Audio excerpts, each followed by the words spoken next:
Hello everyone, আসসালামু আলাইকুম। বন্ধুরা কেমন আছো? নিশ্চয়ই ভালো আছো। দেখো গাছে কিভাবে চাল কুমড়ো ধরে আছে, এরকম একটা দেখলে যে কেমন ভালো লাগে কি আর বলবো। একদম টাটকা একটা চাল কুমড়োর জালি ধরে আছে। আমরা তো চাল কুমড়োর জালি বলি। তোমাদের এলাকায় কার এলাকায় কী নামে ডাকো আমাকে একটু কমেন্টস করে তোমরা জানায়ও যে কত সুন্দর হয়ে আছে। দেখো এই যে যেখানে জালিটা হয়েছে না, এখানে কিন্তু কোনো আগা নাই, আগাটা কেটে ফেলানো হয়েছে, মানে ডগাটা কেটে ফেলানো হয়েছে, এর ভিতর দিয়ে একটা চাল কুমড়ো ধরে গেছে। এইটা দেখা আমার যে এত বেশি ভালো লাগছে। তোমাদের আরেকটু কাছ থেকে দেখায়, দেখো এদিক দিয়েও আরও এই যে ফলন আসছে অনেকগুলাই। দেখো ছোট ছোট চাল কুমড়াগুলা হয়েছে, মানে ফুল থেকেই তো ফল আসে তাই না।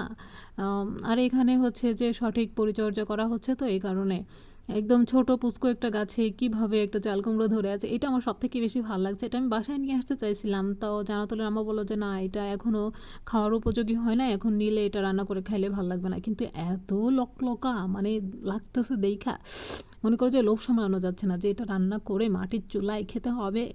মানে এটাই আমার প্ল্যান ছিল যে আমি নিয়ে যাব। পরে জানাতুল আম্মা বলতেছিল যে না, এটা নিয়ে যাওয়া যাবে না, এটা হচ্ছে যে আর একটু বড় হোক তারপরে আমরা নিয়ে যাব এসে আবার।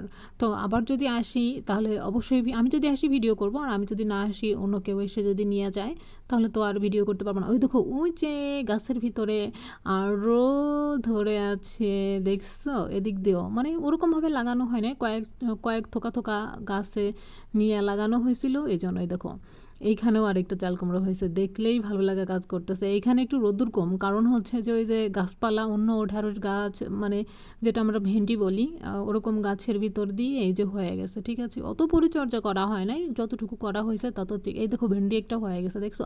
ভেন্ডি ভাজি বা ভেন্ডি ভর্তা বা ভেন্ডি দিয়ে তরকারি রান্না, যে কোনো কিছুই আমার কাছে ভালো লাগে। তো এই দেখো এইখানেও এই যে আরও হয়ে গেছে। ক্যামেরার দিকে লক্ষ্য করলে বুঝতে পারবা যে এখানেও বড় একটা চাল কুমড়ো হয়ে গেছে, ওদিক দিয়ে বড় একটা চাল কুমড়ো হয়ে গেছে, কিন্তু ক্যামেরায় কতটুকু ক্যাপচার হয়েছে আমি জানি না। তারপরে তোমাদের সবাইকে দেখানোর চেষ্টা করছিলাম, যতটুকু পারছি দেখানোর চেষ্টা করছি।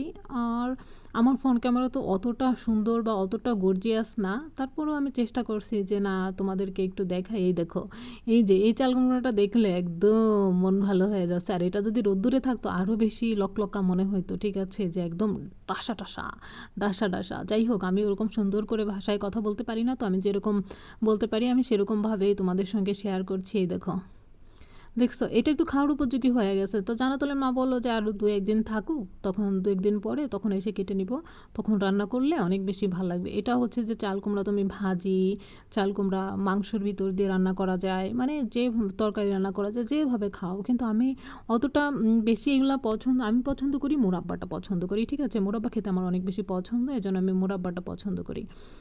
কে কে মোরাব্বা খেতে পছন্দ করো একটু জানাও তো। আমি মোরাব্বা খেতে অনেক বেশি পছন্দ করি।